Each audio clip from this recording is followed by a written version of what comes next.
Halo Sobat Komsos, jumpa lagi di Lensa Komsos Santa Maria Immaculata Paroki Tarakan. Konten ini membedah buku Kupas Tuntas Perkawinan Katolik yang ditulis oleh Romo Silvester Susianto Budi MSF atau yang kita kenal dengan Romo Peter. Yuk kita saksikan bersama.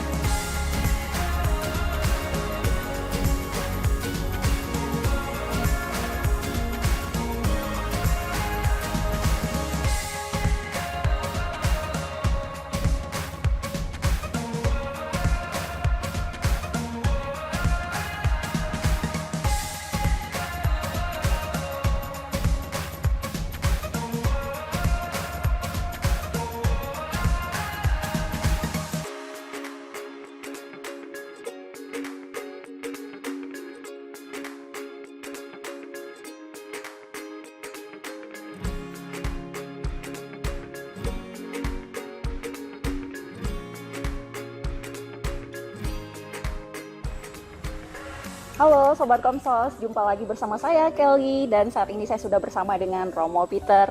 Selamat sore Romo. Selamat sore Kelly. Apa kabar? Baik, aman saja. Tidak terasa sudah beberapa pekan kita terakhir berjumpa dan Ya. kali ini kita akan membahas hal yang sangat menarik. Kira-kira apa ya? Nah, dari tema kita yang minggu lalu Romo ya, sesi kita minggu lalu ternyata mendapatkan respon yang baik dari umat. Jadi ada beberapa yang bertanya melalui kolom komentar, ada juga yang bertanya melalui pribadi pesan singkat atau WA. Nah, pertanyaan dari umat ini sangat menarik tentunya. Hari ini kita akan bahas ya. Kita mulai aja ya Mo ya. Boleh, silakan. Ya. Yang pertama ini Mo, ada yang umat bertanya tentang beda agama, perkawinan beda agama. Ya. Jika perkawinan beda agama, tapi sudah disahkan secara Katolik, lalu dalam perjalanan berumah tangga, pasangan yang bukan Katolik ini menikah lagi. Apakah sebagai orang Katolik, pasangannya boleh menikah lagi? Ya, baik. Sebelum menjawab pertanyaan itu, perlu saya klarifikasi dulu bahwa perkawinan beda agama itu maksudnya adalah perkawinan antara orang Katolik dengan orang non-baptis. Ya, jadi misalnya orang Katolik dengan orang Muslim, dengan orang Hindu, orang Buddha, orang Konghucu itu disebut dengan perkawinan beda agama. Nah, lalu sekarang saya akan menjawab pertanyaan itu. Kalau ada orang Katolik menikah secara sah di gereja dengan orang non-baptis, apakah bisa diceraikan atau tidak? Kembali ke prinsip yang lalu, yakni bahwa perkawinan Katolik yang sah itu tidak bisa diceraikan dengan alasan apapun ya. Jadi jika orang Katolik sudah menikah dengan pasangannya meskipun dia beda agama ya, perkawinan itu tetap memiliki sifat tidak terceraikan sampai kapanpun ya. Itu prinsip yang utama. Tetapi nah ini keistimewaan dari perkawinan beda agama, bahwa Gereja Katolik memiliki wewenang untuk memutuskan sebuah perkawinan beda agama. Memutuskan. Bisa diputuskan seperti itu ya Mo ya? Ya, misalnya gini, saya Katolik lalu menikah dengan istri saya yang non Katolik ya. Dalam perjalanan waktu saya dan istri saya berpisah lalu cerai. Lalu saya ya ingin menikah secara Katolik dengan orang Katolik. Nah, sebelum saya mau menikah dengan orang Katolik, perkawinan saya yang dahulu, yang dengan orang non-baptis itu, bisa diputuskan oleh gereja. Siapa gereja itu? Maksudnya adalah Bapak Suci. Ya, sehingga setelah perkawinan saya diputuskan oleh Bapak Suci, maka saya bisa menikah lagi secara sah di gereja Katolik. Itu yang disebut dengan pemutusan perkawinan dalam hal perkawinan beda agama. Oh, ya. Baik. Seperti itu ya Romo, pemutusan. Ya. Nah, kemudian ada lagi nih yang bertanya Romo. Ya. Jika sebelumnya ini sudah melakukan persiapan KPP secara Katolik, tapi ketika menikah itu menikahnya secara non-Muslim. Oh, gitu. Ya. Kemudian apakah Gereja Katolik masih bisa menerima perkawinan ulang secara Katolik? Oh, berarti itu kasusnya orang Katolik sudah KPP kemudian menikah secara non-Katolik ya. Itu berarti dari sudut pandang gereja, perkawinan itu berarti merupakan perkawinan yang tidak sah ya, karena dilakukan di luar gereja Katolik. Maka pertanyaan tadi, apakah dia bisa kembali ke gereja Katolik, apakah dia bisa menikah kembali secara Katolik? Pertanyaannya bisa, sangat bisa. Sangat bisa. Ya, sangat bisa. Dan itu prosesnya disebut dengan proses pemberesan perkawinan. Ya, jadi pemberesan perkawinan. Caranya bagaimana? Orang tersebut datang kepada pastor paroki, minta, pastor, saya mohon supaya perkawinan saya dibereskan secara Katolik. Jadi dia nanti datang ke pastor, lalu pastor memberkati perkawinan mereka secara Katolik. Ya, bisa.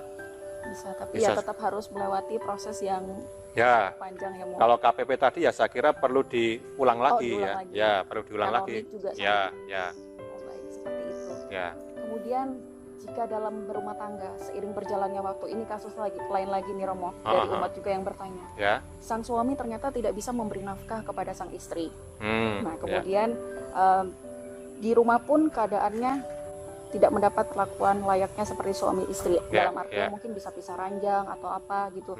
Nah, apakah pernikahan seperti ini, tadi kayak Romo bilang kan bisa diputuskan. Apakah ini bisa diputuskan juga nih, Mo? Nah, ini terkait dengan pemutusan perkawinan memang agak kompleks ya. Jadi saya tegaskan lagi bahwa pada prinsipnya perkawinan yang sah di gereja Katolik itu memiliki sifat tidak terceraikan. Ya. Dengan alasan apapun juga. Ya, dengan alasan apapun juga. Jadi kalau ada pertanyaan misalnya dalam perjalanan waktu ada masalah, sang suami atau istri tidak dinafkahi atau salah satu tidak setia, apakah bisa diceraikan, apakah bisa diputuskan? Perkawinan tidak bisa diceraikan, tidak bisa diputuskan oleh siapapun juga. Jadi perkawinan itu tetap langgeng, ya. Meskipun dalam keadaan bahagia gitu ya. Ya, itu. Maka sangat penting yang namanya persiapan perkawinan. Karena apa? Mereka akan menikah sekali untuk seumur hidup. Dan perlu saling mengenal terlebih dahulu. Jangan sampai nanti masalahnya terbongkar setelah perkawinan itu terjadi. Nah, itu. Nah, Sobat Komsos, pertanyaan yang tadi sudah kita bahas, mesti hati-hati dalam memilih pasangan. Harus mengenal lebih dalam satu sama lain agar dalam perjalanan pernikahan itu bisa diatasi bersama. Karena sudah komitmen dari awal ya, Romo ya.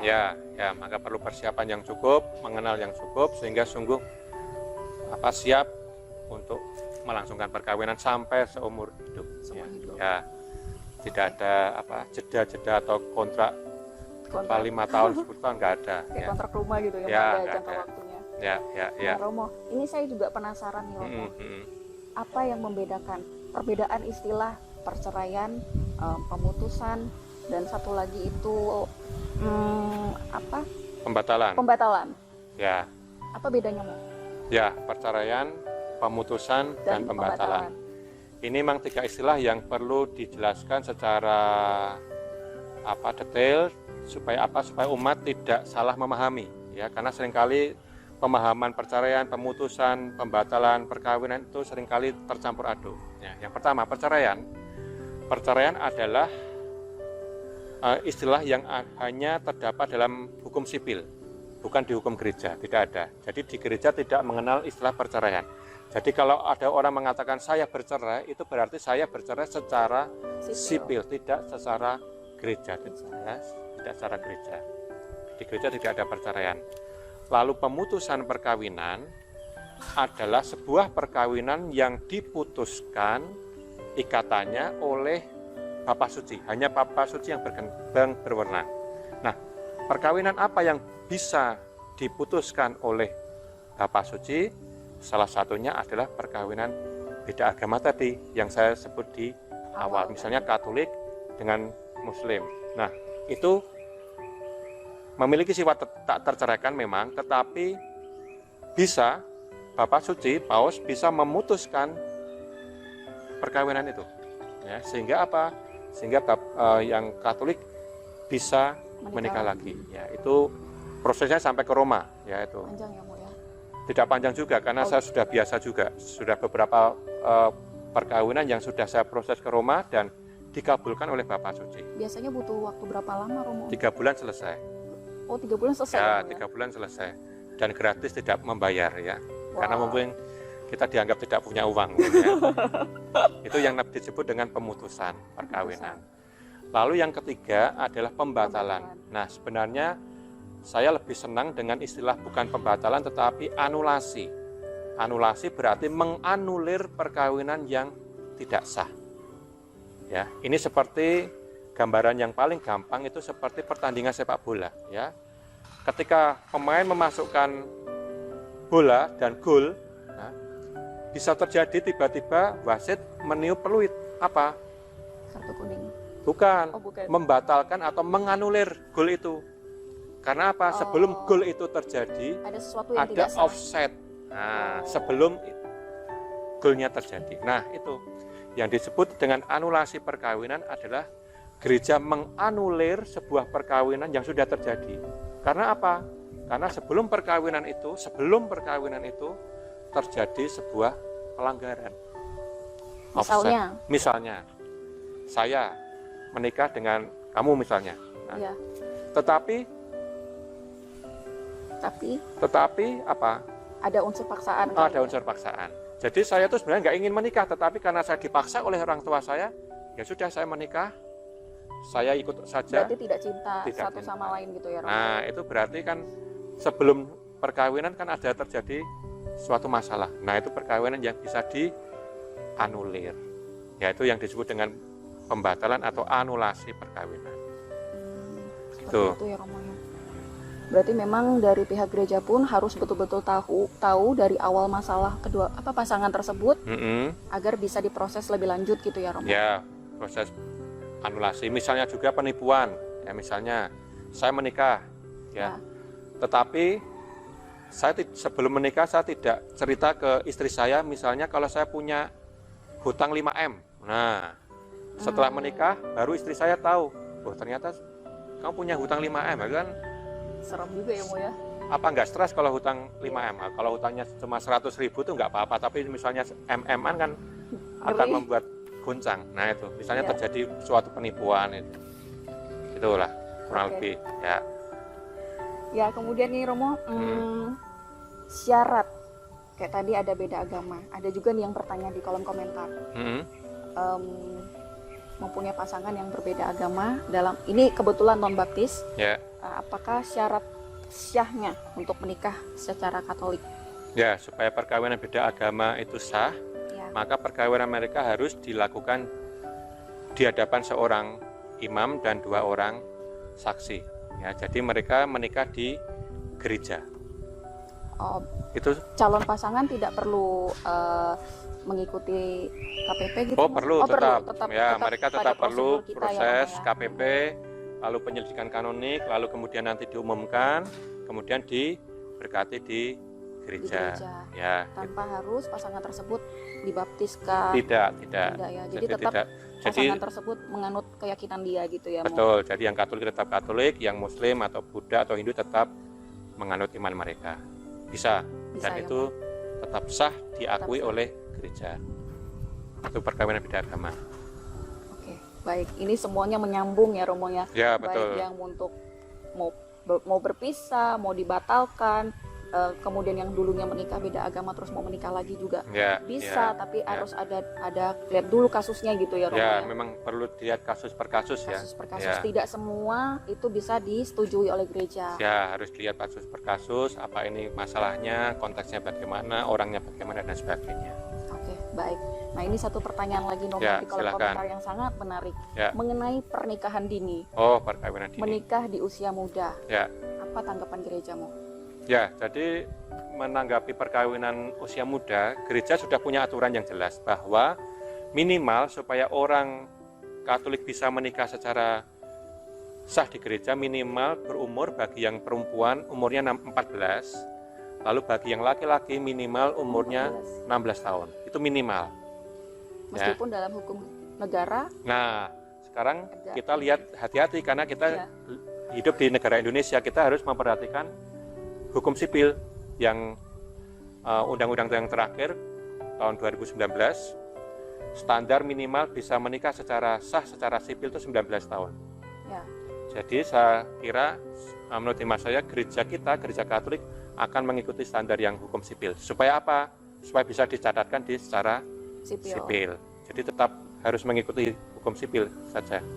Tapi bagaimana ketika ternyata justru orang tua yang memaksa, atau juga misalnya ada lagi nih mau pergaulan bebas misalnya, nah itu kan harus terpaksa dinikahkan. Nah, itu bagaimana mau? Untuk perkawinan yang terjadi misalnya ya mohon maaf karena hamil terlebih dahulu, kita gereja harus hati-hati.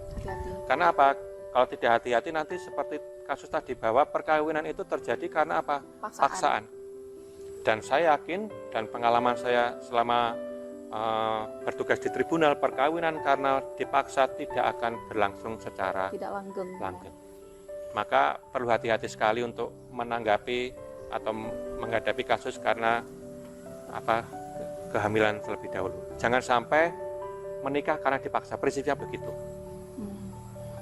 Jangan sampai menikah karena untuk menutupi aib, itu akan sangat berisiko. Tetapi sekali lagi kita harus melihat kasus per kasus ya. Gitu. Kompleks ya Mo ya. Sangat kompleks ya, kompleks dan sekali. Akan sangat panjang ya diskusi ini. Ya. Menarik. Ya, Sobat Komsos, tak terasa nih semua pertanyaan yang umat tanyakan kepada tim kami sudah dijawab oleh Romo. Namun kita tetap membuka kolom komentar bagi umat yang ingin bertanya. Silakan komen aja di kolom komentar ataupun bisa menghubungi tim Komsos. Dan kita akan berjumpa lagi minggu depan yang akan membahas topik selanjutnya yang lebih seru lagi dan menarik, tentunya bersama Romo Peter. Oke, kami mohon diri dulu, pamit dulu. Sekian dan terima kasih. Sampai jumpa. Sampai jumpa ya. Bagi Sobat Komsos yang ingin bertanya, boleh meninggalkan di kolom komentar atau bisa juga dapat menghubungi di kontak person yang muncul di layar bawah ini. Kami tunggu pertanyaan dari Sobat Komsos semua. Sampai jumpa.